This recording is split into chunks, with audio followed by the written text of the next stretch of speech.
Do you ever catch yourself saying, "Why does this keep happening to me?" Maybe it's the same kind of relationship that drains you, or a conversation that always ends with you apologizing even when you didn't do anything wrong. That's a pattern. And the truth is, we all have them. Invisible loops of behavior that quietly run our lives until we learn to see them. But here's the thing. You can't change a pattern you can't see. And most of us don't realize how deeply the people and dynamics around us shape our reactions. Welcome to the Lessons for Life with Grandma Kate podcast. If you want to stop yelling, in the daily power struggles, or manage your frustration better, but don't know how, you're in the right place. I get it. I was there too. As a grandma, I finally started learning the emotional life skills I wish I'd learned at a younger age. Each week, I share simple, practical life lessons to help you develop your own social skills so you can be the calm, confident inspiration to others. And if you're looking for a little extra motivation, sign up for my 1-minute read, one life lesson newsletter. The link's in the show notes. New episodes drop every Thursday, so hit that subscribe button. And hey, if something here speaks to you, leave a quick review to help others find these life lessons too. Like a lighthouse, steady and strong, let's all shine a little brighter today. The challenge with self-awareness is this. You don't know what you don't know. And when you're trying to figure yourself out through the reactions of people who aren't emotionally safe, you end up more confused than when you started. You can be one way with one person and it's totally fine. They understand you. They feel connected to you. But then you can be that same way with someone else and suddenly it's offensive or it hurts them or they shut down. And you think, wait, how do I know which version of me is the real me? I learned early on to read people's body language like my life depended on it. A look, a sigh, an eye roll, a shift in tone. I could sense tension before a single word was spoken. So now, when someone seems uncomfortable with me, such as when they can't look me in the eye or they glance away, my body still reacts the same way it did back then, and I go straight to shame. What's wrong with me? I did it again. When will I ever learn? That's the loop. That's the pattern. And that's what makes self-awareness so complicated. We're trying to understand ourselves through the lens of people who don't always have our best interests at heart. Because self-awareness can look like adjusting your tone, reading the room, being sensitive to others. But if you're constantly doing that with unsafe people, it stops being awareness and starts being self-betrayal. And that's where this whole topic gets messy. Self-awareness opens up a can of worms. Because to be self-aware, you have to know who you are. But to know who you are, you have to be around people who let you be who you are. And when you're surrounded by people who don't speak up, who withdraw, ghost, or lash out passive-aggressively, you end up trying to read invisible signs instead of hearing honest words. Most people don't know how to give emotionally safe feedback. They don't say, "Hey, that hurt," or "Can you clarify what you meant?" They just disappear. So the challenge with self-awareness isn't just learning about yourself. It's learning in spite of other people's silence. And that's where the courage really begins. Once you start noticing those quiet spaces, you'll realize there's a big difference between a habit and a pattern.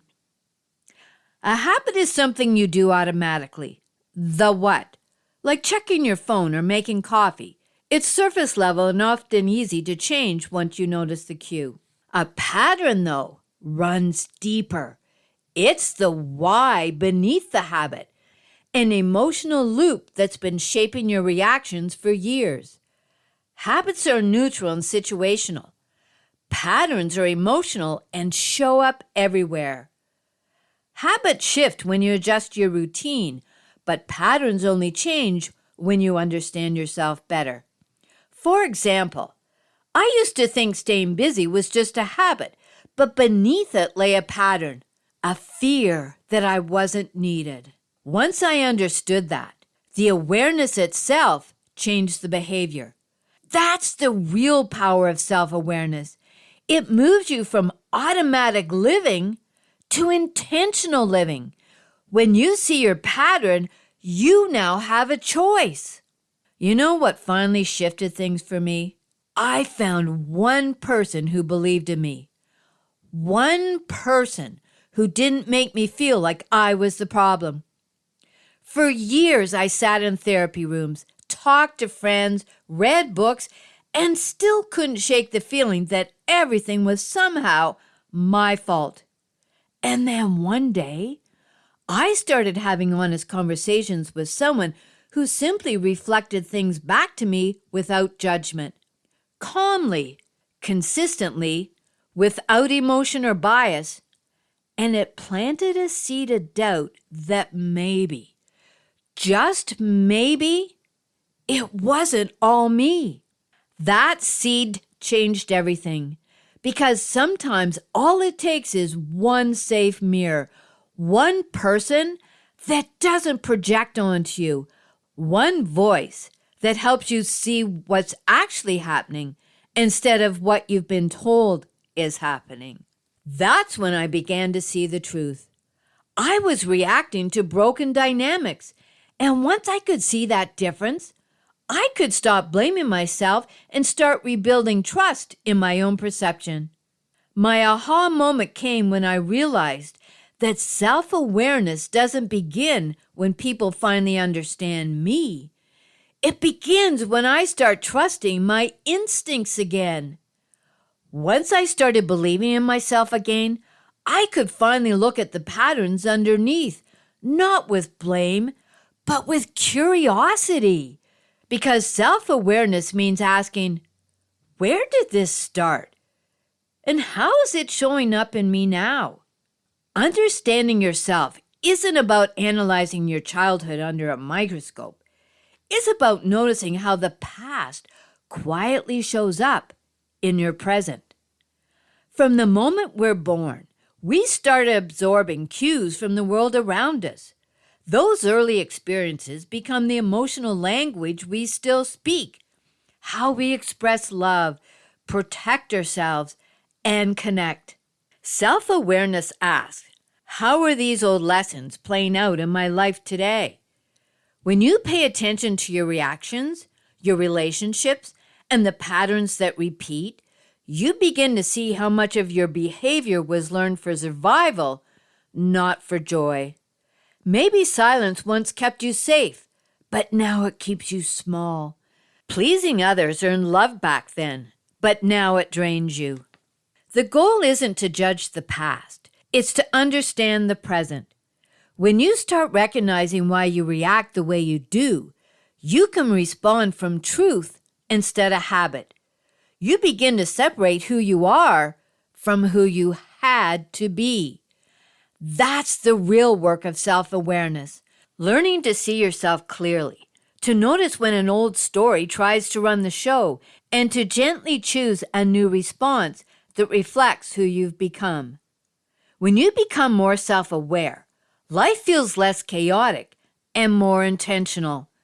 You stop being pushed around by old experiences and start steering from the present. That's the gift understanding yourself better gives you.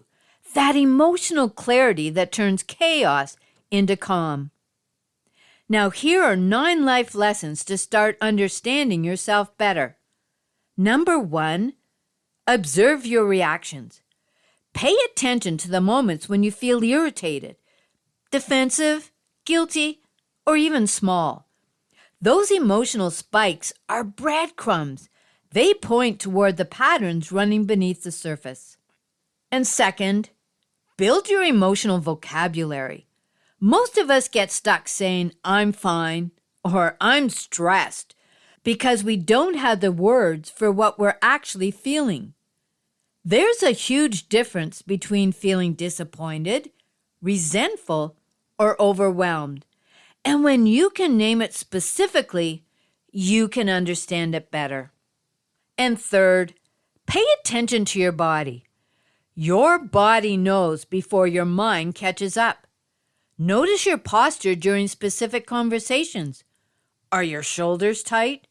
Are you crossing your arms, leaning away? Your physical presence tells you what's really happening emotionally. And number 4, ask why 3 times. When you notice a reaction, don't stop at the surface answer. Ask yourself, why did I react that way? Then ask why again. And one more time. For example, why did I snap at my partner? Because I was frustrated. Why was I frustrated? Because they didn't help with dinner. Why does that bother me so much? Because I feel like I'm carrying everything alone. That third why, that's where the real pattern lives. And number 5, clarify your values. Take a moment to identify what actually matters most to you. Is it connection? Honesty? Respect? Maybe it's peace or autonomy. Now look at your behaviors. Are they aligned? If you value honesty but find yourself constantly saying, I'm fine, when you're not, that misalignment is creating internal chaos. When your actions match your values, life feels less exhausting. And when they don't, you're constantly at war with yourself. Number 6, notice your triggers. Who or what brings up the same reaction? The pattern often lives inside the trigger, not the event itself. And if you're around people who criticize or twist your words, pause before you absorb their version of the story. Ask yourself, does this feedback come from love and respect or from control and projection? That one question helps you separate truth from toxicity. And number 7, zoom out. Ask, where else is this showing up in my life?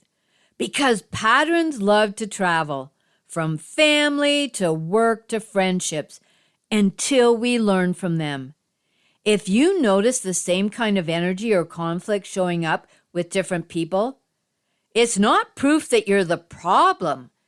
It's life giving you another chance to learn the same lesson.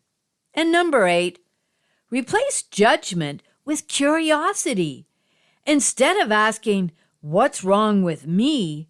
Ask, what is this pattern trying to teach me? That one question turns shame into insight and helps you stay anchored in who you are, even when others don't see you clearly.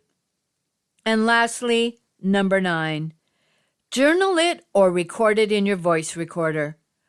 Write or voice what happened, how you felt, and what you did. Then look back at it later.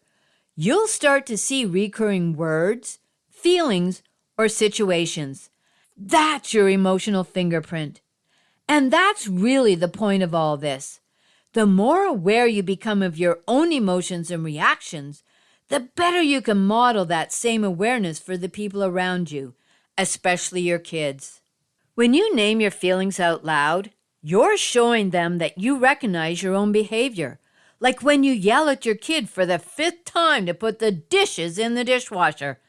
Let them know that you realized you yelled out of frustration. Or during supper when tension rises, you can say, let's all take a breath and notice what we're feeling before we keep going. Another golden opportunity is while watching a movie together. You can say, did you see how that character just walked away when they got angry? What do you think they were feeling? And what would you do? Every time you model that kind of honesty, you're teaching your kids to be self-aware instead of self-critical. You're showing them that noticing patterns is part of being human. In conclusion, your patterns aren't proof that there is something wrong with you. They're evidence of what you've learned to survive. Find one safe person who reflects back to you without distortion. That's where clarity begins. And when you start noticing your patterns instead of just living them, you stop being hijacked by triggers and start showing up as who you actually are. Whether you're figuring out your own feelings, working through a tough moment as a family, or learning how to talk things through with others, you're practicing the emotional life skills that help us grow into the people we're meant to be. Listening is wonderful, but nothing changes unless you use what you've learned. So pick one life lesson from today and try it out this week. That's when the magic happens. And if you'd like a little extra motivation to keep you going, sign up for my 1-minute read, one life lesson newsletter. The link's in the show notes. And if you want to keep building your social skills, hit follow for more from Lessons for Life with Grandma Kate. If no one has told you lately, everything will be okay. Tomorrow is a new day, and with it comes new hope. As I conclude this episode, I must state that this podcast is designed solely for educational and entertainment purposes. While I bring my experience as a parent and grandparent, it's essential that you know I am not a licensed therapist. This podcast is not a substitute for professional advice from a physician, professional coach, psychotherapist, or other qualified professional. Got it? Awesome. Until next time, what is one thing you are grateful for?